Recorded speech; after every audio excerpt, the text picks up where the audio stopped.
I get really inspired when someone says, look, here's somebody who does not have use of their arms and legs, but they can live a significantly better and more autonomous life now than they could 5 years ago because of all of these, smart home innovations and things like that. Like it just takes like a one vision of that, like seeing it working to really kind of catalyze a whole industry. It's happening. And I mean, even things like Alexa, I had a patient where Alexa saved his life because he had a stroke in his spinal cord in the middle of the night and he could not Well, move. And he was able to have Alexa call 911. welcome everyone to Reimagining Healthcare, a new dialogue with risk and patient safety leaders presented by Medplace. We're excited to bring you conversations with top risk and patient safety thought leaders from organizations around the country. Please subscribe to get the latest news and content. And if you found this episode valuable, by all means, share it with your communities. I'd like to see these dialogues continue.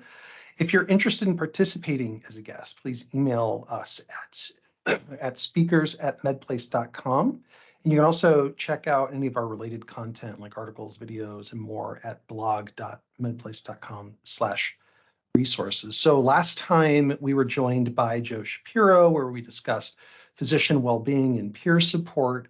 Today, I'm joined by Heidi Carpenter, the president of help me out. Is it Arizona OTA, ArizOTA? How do we want to pronounce that? You've got it. It's the Arizona Occupational Therapy Association, ArizOTA. ArizOTA. I love it. Okay, I thought that was the case, but I'm glad I got it right. So Heidi, tell me about yourself. How did you get started in occupational therapy? Tell us a little bit about ArizOTA and what the mission is. So, thank you so much for having me. I am an occupational therapist and I've been practicing since 2015 across the lifespan. So, uh, babies fresh to us all the way to elders. I think my oldest patient was 101. It was pretty Oh my incredible. gosh. Yeah, I know.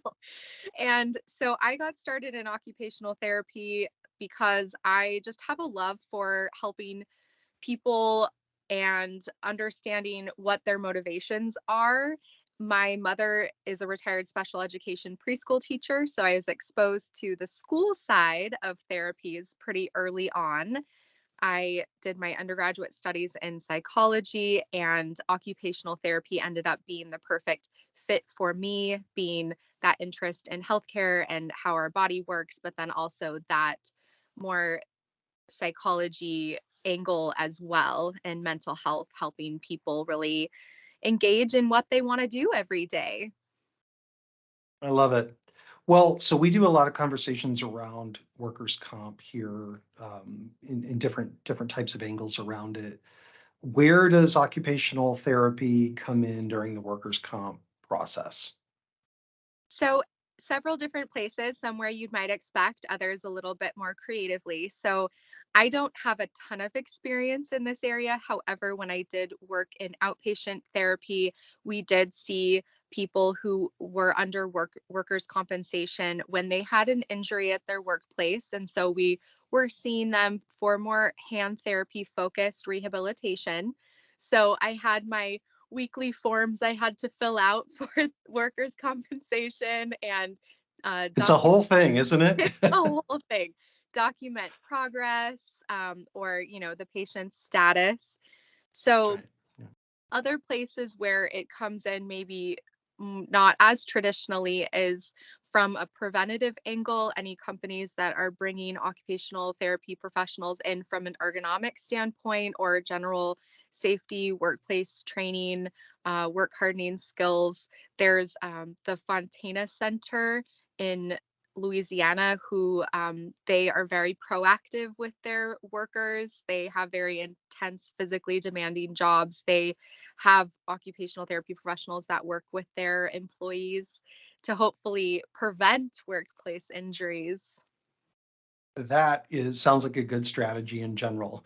So tell me about ArizOTA. What's the mission of the organization? Who belongs to it? And what do you talk about there? Yes, so we are a 501(c)(6) professional organization, and our main goals are advocacy for the profession of occupational therapy in Arizona, and also, providing support and education to our members who are occupational therapy practitioners, so occupational therapists, occupational therapy assistants, and then also students who are in OT or OTA programs. So we provide a lot of education through continuing education, which we need to renew our licensure. Yeah. So we Mhm. provide it free or low cost. And then we also do quite a bit of advocacy with our state legislators. So any bills that come up or our payers in the state, if any of our members Sure. are having issues with um, any of those stakeholders, we can take a role in advocating. Great. What are the main things that are kind of the most topical for Arizona this year? Like, there's always some themes that sort of rise up, and it's usually kind of for any given organization, there's usually a few that everyone's kind of talking about this year. Like, what are the main themes that you guys are exploring? So, as I'm sure you know, healthcare is evolving, and we're seeing a lot of um, aftermath of what COVID brought to us. So, telehealth continues to be a pretty big topic. Prior to COVID, our state board was silent on if we could provide services via telehealth. And so now our Practice Act is going under revisions to include that. We have an occupational therapy practitioner on at the state level, the committee that is basically coming out with the rules for telehealth based on the bill that was passed last year. So we're actively involved in following what telehealth looks like as a profession. It What's the has biggest sort of opportunity with telehealth and occupational therapy? Is it to be able to do things virtually and be able to provide more services to more people in more areas? Is that sort of the goal? That's exactly it. So we have a lot of rural areas in Arizona, and healthcare Yeah. does where literally and figuratively, where people just don't have access to services or have to drive hours to get services. So there are a lot of models that are done in telehealth, whether it's best to see the patient first in person and then do follow-ups via telehealth. There's a lot of different ways to do it, but it does allow us to access people who are in rural, underserved areas, Yeah. as well as just, I mean, you know how long it takes to get across Phoenix, and so Yeah. if, if you can see I never where do it. That's how long it takes. I right, refuse to do that. you have to pack a snack and the whole thing. Right. So, Yeah. um, depending on the circumstances, we certainly can't do all aspects of our services via telehealth, but many can Sure. be very effective. Yeah, and a lot of times, and it's so funny, COVID, as horrible as that was, the one thing it taught us is how much we can do virtually and how effective that is. And how we can reduce so many barriers to getting healthcare, or at least just being seen by a specialist, so that we can then decide what the next best step is, right? If we're going to invest in driving across the state, you want to do it knowing that you're, heading to the place that's going to give you the answer, versus before you might have to drive across the state just to investigate, right? So it really opened our eyes, and frankly, it benefited Medplace. It taught doctors how to do everything virtually, to where when we launched the company, it was the beginning of COVID or middle of COVID, all the physicians were already used to using Zoom and Teams, like, oh yeah, no problem. Like a year before that, it would have been like, no, what do I press and what's the button? So, we benefited from COVID sort of forcing us all online. But what we're doing now with, like, we do a lot with critical access in rural facilities that really desperately need access, economically, you know, viable access to specialists at very specific and very key times of operating their hospital. And it's, to be able to see the dismantling of borders and to be able to connect, somebody at a critical access hospital with one of the top neurosurgeons in the country for a 30-minute conversation can be really a big deal, right? And to do it quickly. So as hard as COVID was, I think that we learned a lot and I think it changed what we have access to. And it's really great to hear that occupational therapy is hopefully going to be benefiting from that same trend, right? Absolutely. And especially what you speak to with accessing specialists. I'm not a certified hand therapist, but I still have the same basic skill set as an occupational therapist. So if I could be in one of those rural settings, which I did work down in Sierra Vista, and we see patients from Douglas and Nogales and Rio Rico. So, but having access to somebody who is a specialist who can provide insight, then I can follow through on a protocol that I might not have otherwise been able to follow through on. So it absolutely increases collaboration and intra as well as Yeah. interprofessional communication and collaboration as well. It is really the coolest thing I'm seeing right now is the amount of collaboration that's being opened up in the industry. I mean, the answers are there, the experience is there, the people are there. They even have the availability and the interest. It's just creating ways for them to connect at the right time is really interesting, right? When you look at these other industries and gig economies and marketplaces and all the stuff set up that's creating all sorts of new opportunities and creating whole new markets. Like even in the peer review space that we're in, we it's not uncommon. We'll walk into a rural clinic that'll do like 4 independent peer reviews a year, and that's as much as they can handle. Because how are you going to find a doctor to do a peer review for you, right? But once they like get on a technology that feels like ordering an Uber, right? It's as predictable as that. You see your little car approaching and you can trust it in every airport that you're in, it's gonna be the same experience. Well, once that becomes the experience, that same hospital is doing like 30 something independent reviews a year. When it's easy, right? It becomes easier to do that. So I find that really stimulating, like this idea of new models and new ways of interconnecting. A lot of it's driven by technology, but it's just really kind of facilitating connections between, already talented people out there that just needed the bridge, right? So Absolutely. technology. So I talk about technology all the time. Obviously, I'm like a one-trick pony.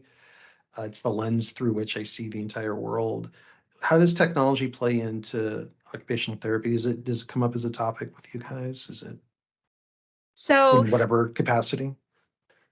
right. So aside from the telehealth technology, I think there are more opportunities for how technology can help specifically occupational therapy than there might be solutions currently. So smart houses have been huge for helping our clients who aren't as physically able access their homes. So, voice activated devices, being able to control your house from your smartphone. So, that is huge if you have a physical disability or you're not able to move your arms or limbs as well as you would need or like to. Because now if you're able to Oh do basically right, yeah, with you could have a stylus in your mouth and you could basically control your whole house. And my gosh. right.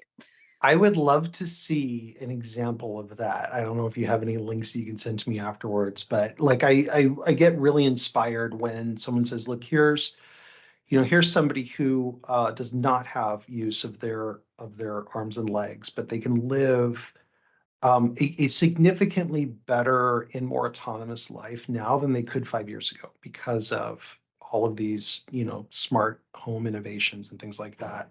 Like it just takes like a one vision of that, like seeing it working to really kind of catalyze a whole industry. It's happening. And I mean, even things like Alexa, I had a patient where Alexa saved his life because he had a stroke in his spinal cord in the middle of the night and he could not move. Well, And he was able to have Alexa call 911. that's amazing. I mean, I have a lot of smart things in my house because I'm a technology person. I love surrounding myself with these things and figuring out how they work. And, if you're sitting at my house, you can say, you can ask Google to turn on the backyard lights and they magically come on. And people will see that. And just that little example will make them go, how did you do that? That's like magic. Well, actually, it's not magic. It's very ubiquitous. You can set it up yourself. It's not even expensive anymore, and blah blah blah. And it's those little interactions that are teaching us, I think, as a society, the next level past that. It's okay. Maybe you can control your backyard lights, but can you call 911? Can you let someone into your house, who is trying to deliver aid and things like. And there's so many great things that are not far away from turning on your backyard lights that are completely available to us now. But I think as we get exposed to those in general, we start to see what's possible, and then that makes that not seem so futuristic, right? The idea of Mhm. somebody controlling their house with a stylus, it really doesn't seem that far away at all, in fact. Right, right, exactly. And so I'm really appreciative to technology companies that are incorporating all of that. And, Apple, how they've made everything very inclusive and accessible. And you can take trainings as a provider how to teach your clients how to access those features. That's really exciting. So it's really speaking to a culture that is embracing everyone's differences instead of just Yeah. having people like just fit into what is there and existing. Oh, So the innovation level is really exciting for our kids, really anybody, but we see it more in kids who need an augmentative communication device. They've gotten smaller, lighter, cheaper, more durable, more predictive of text. So children who are non-speaking can use these applications to communicate their feelings through written communication because these devices are speaking for them, but they're putting in the words. isn't that amazing? What was it? The Top Gun remake that just came out this last year. Val Kilmer. Did you see the movie? I did not, admittedly. Okay, well you gotta check it out. It's great. I Well, will. Val Kilmer, who was in the original, he's in the new one, and everyone knows that he lost his voice. He lost it to cancer, right? So he has doesn't have the ability to speak, and yet he was delivering lines in the movie.